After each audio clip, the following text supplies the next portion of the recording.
Many of you people in these gangs, you turn state's evidence on the very people who you vow that you are down for. I'm down for my set, I'm down for my clique, I'm down with my crew. But as soon as the heat is on, sitting in that hot seat, one or all of you will turn states on someone else to save your own self. I've seen it happen. I've heard about it happening. Don't believe the hype. Because when it all boils down to it, to someone else having to do life or spending time for you, that's what it boils down to. It's all a bunch of hype. All this I'm down for you, or whatever. Some of you go to jail for your friends, which, if you ask me, is the dumbest thing you could ever do. You go to jail, prison, and you have to work if you want any money, because 9 times out of 10, your friends are going to forget about you in jail. They want nothing to do with you. They don't want to be associated with you. They stop taking your calls. They don't visit you. They don't write to you. They ignore you. But they were so down for you before. You are a fool if you give up time out of your life, because that time you're doing, it's yours. It's your time. You're not just doing time. You're doing time out of your life that you cannot get back. Now you're in jail working. For pennies a day, when you could be out working for much more and have a decent life. You might not have the best life, but at least it would be better than sitting in jail rotting, wishing that you had done the right thing, especially when you see that your so-called friends, your gang, your clique, your crew was not down for you like they said that they would be down for you. Oh, it's all good when you're riding around, when you're partying, when you're getting high, getting drunk, laughing and joking and all this and that about what you did or what you're gonna do. But you won't be laughing when you're sitting in that hot seat. Then everything changes. Then you, your buddies, everybody starts thinking, and you're wondering, who's going to turn states on who? Should I do it? Should I see if my boys are going to, or my girls are going to turn states on me? Then, in a lot of cases, I'm sure, I've seen some of it. In some cases, probably many, those same people that you laughed with, that you joked around with, that you did your dirt with, that you robbed people with, that you killed people with, or killed people for, turn their backs on you like you are garbage. They tell on you like you mean nothing to them, like you really meant nothing to them. And that's exactly what they are doing now. It's a bunch of hype. When you're high, when you're drunk, when you're on dope, and you're out there laughing and giggling and stuff. It's not as real as you think it is. And then you're sitting in jail with a long face, facing a lot of time or the death penalty. You people say, oh, I'm not afraid to die. I'm down for my set. I'm going to ride and die. Whatever, ride or die, whatever. When it comes down to you facing death, and every man is afraid of death. If you are not afraid to die, something is wrong with your brains. Those drugs, that alcohol and or drugs, whatever you're taking has dulled your senses, and you are not in your right mind. But when you're sitting in jail and you start sobering up to the reality that you messed up, when you're sobering up and you start realizing the time that you are facing and that you may be sentenced to death. Death. That's when it hits home. Death. That's when it really hits home. What I'm telling you right now. You should have not even got involved with them in the first place. I'm talking to black, white, Mexican, Italian, Chinese, whatever. Whoever you are, whatever race you are, whatever gender you are, who's getting involved with a bunch of no-goods who want to take the easy way out. And you find yourself in a situation. There's no easy way out of those handcuffs. There's no easy way out of that police car. There's no easy way out of that jail. There's no easy way out of prison. When you find yourself in those situations, then you will see how easy it would have been to walk away. Then you will see how easy it would have been to not get involved with those people, regardless of what they say. They say, oh, he's scared. Well, go on then, man. You ain't got to join our gang. You're a punk. You're this and that. Well, you know what? They could talk about me. I'll be the smart punk who's not sitting up in jail, who's not getting a bad criminal record, who's not going to prison, who's not going to have to do a lot of time out of my own life or face the death penalty or be shot at or wonder if someone's going to kill me walking down the street or in a store or getting gas or whatever. There's nothing cute, funny, fancy, or attractive about that lifestyle. In fact, society looks at you as you are you are eyesores to society, especially the criminal justice system. And when that jury is sitting there looking at you like so much scum, like so much trash, they look at you and you may sit there and think it's funny. But when those doors close every night, reality will set in with every slam. Those drugs will wear off unless you are so burnt out, unless you are so zombified that you just don't care anymore. And if that's the way you are, you need to be where you are. You need to be heading there. Society doesn't like people like you. If you change your ways, society will look at you, but they will be looking at you. You know, I see so many of you young people in these interrogation rooms looking sick, looking pitiful, looking stupid, bewildered, ignorant, dumb, dumbfounded. Like, I don't know. I didn't know he was going to do that. I'm talking about white, black. I'm talking about all of you. I didn't know. I didn't want to be involved. I didn't know that was going to happen. Messing with those drugs. Messing with those drugs. Messing with those thugs, messing with the bad boys or the gangs, or we're some toughs. You don't want to mess with us, man. Come on, join our gang, man. Here, you can sell some drugs to me. You can make a little easy money, man. It's gonna be okay, man. Here, I'll give you some drugs, man, and whatever, you can have this for selling this for me or whatever, running this for me. They are using you. And when the crap hits the fan, you're going to be standing in front of it, not them. Think about it. You want to make money? Do it the right way. Go to school. Get a job. Get an education. Go to college. Do something for your kids. Make your family proud of you, your kids proud of you, your mom and dad, your sisters and brothers if you have them.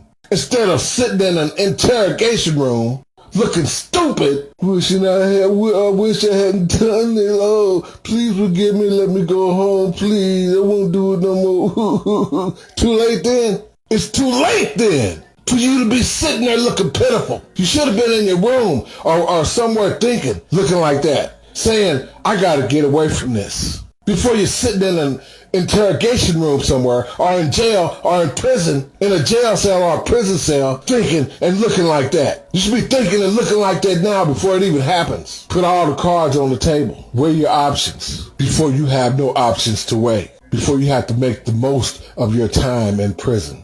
Think about your life. Think about the truth. And this is part of the truth. This is part of the truth about life. Because people don't want to listen to the truth. And you end up in a situation where you wish you had listened to the truth. In the book of Proverbs in the Bible, it tells you, my son, do not walk in the way with them. Do not walk down that path with them. Turn your foot from evil, no matter what they say. No matter what threats they make, tell your family about it. First of all, if you're in a situation like that, you shouldn't even let people know where you live. No, first of all, you shouldn't even be in a situation like that. Use your head. Use your brain. That's why God gave you one. Think. He gave you free will. It's up to you to choose to do right or wrong. Nobody's twisting your arm, making you do anything. Nobody's holding a gun to your head saying, you're going to join this gang, or you're going to do these drugs, you're going to smoke this cigarette, you're going to do these pills, you're going to sell drugs for me, you're going to do this time for me, you're going to shoot this guy for me. If you down with us, prove yourself. Jump in the backseat of somebody's car and kill him. Then we know that you really down. Don't be a damned fool. If other black people, as I said, if other black people, if other white people, other Mexican people, Italian people, Chinese people, or what have you, can go out, can go to school, get an education, get a job. And everybody doesn't have the best jobs. Sometimes it takes time to get things. You can't be worried about what the Joneses have. You worry about you and do you do the best you can do.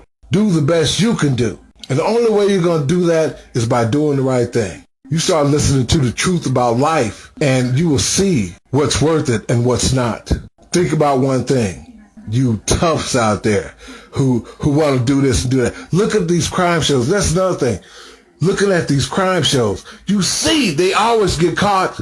And if they don't get caught, they're walking around, they're like zombies. They have to keep getting high to kill the pain of what they've done.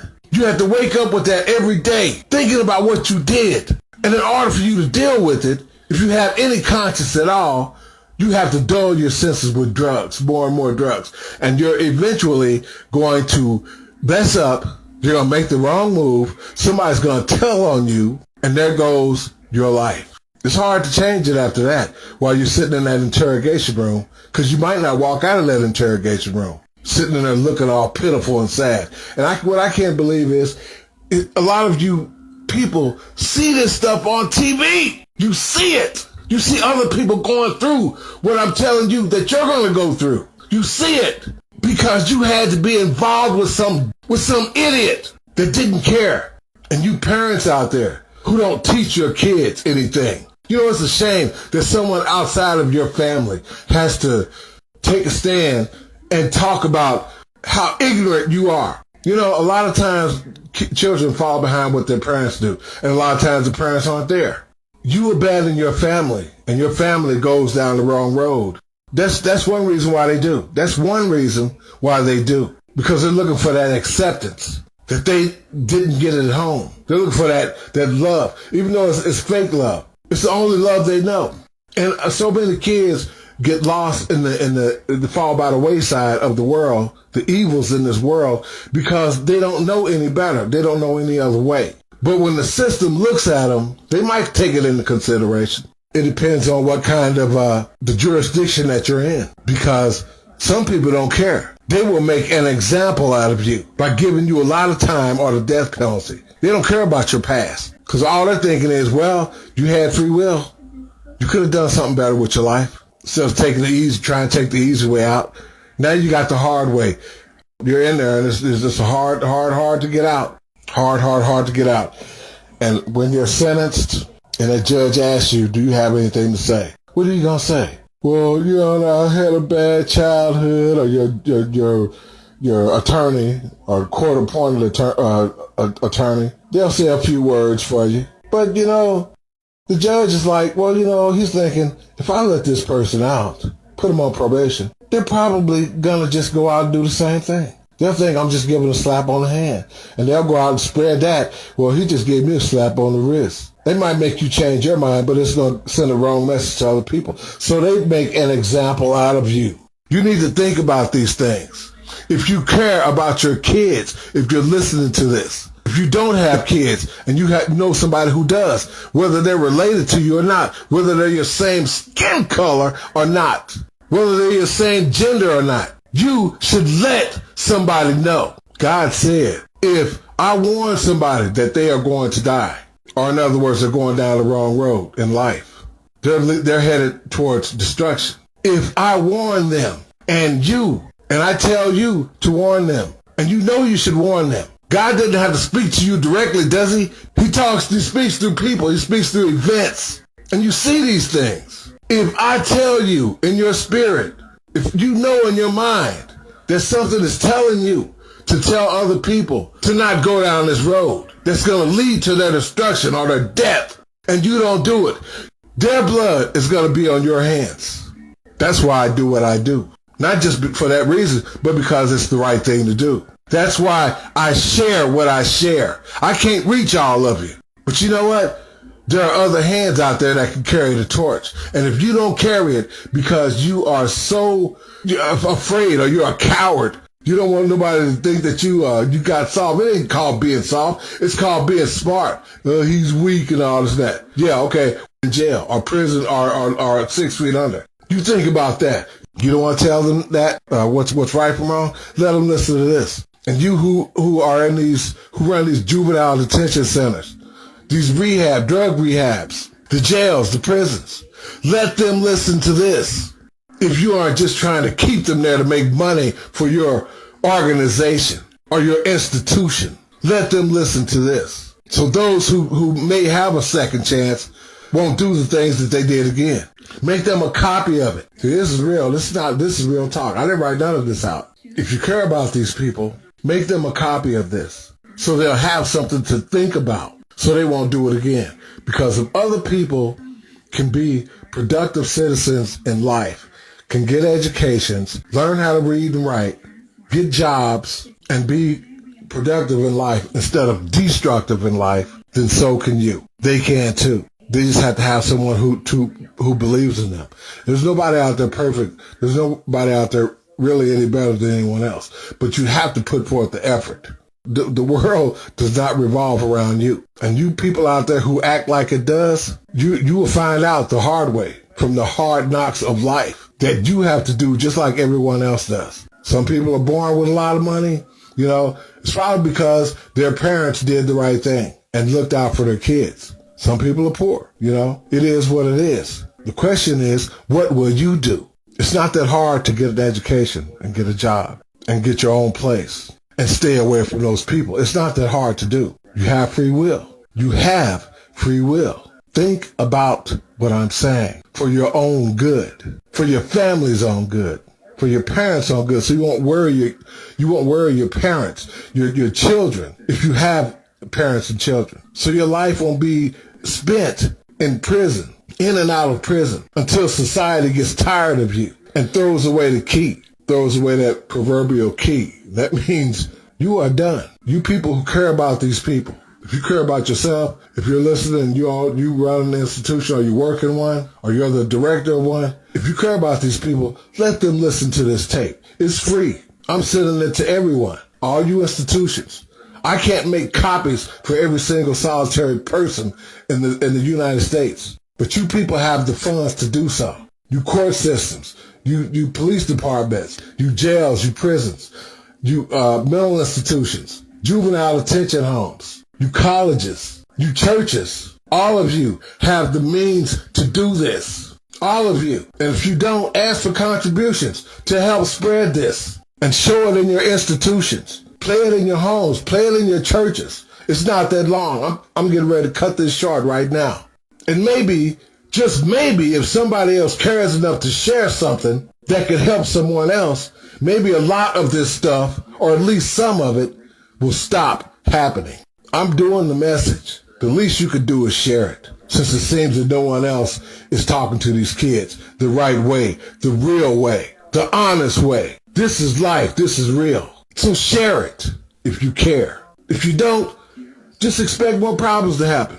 More than what probably would if people listened to this. And they can't listen to it if you don't share it. That's all I have to say in this talk. Will you be ashamed to share it? That is the question. Will you do the right thing and do just that? Share the truth. If you care about these children, your children, people in society, maybe some of this stuff will stop.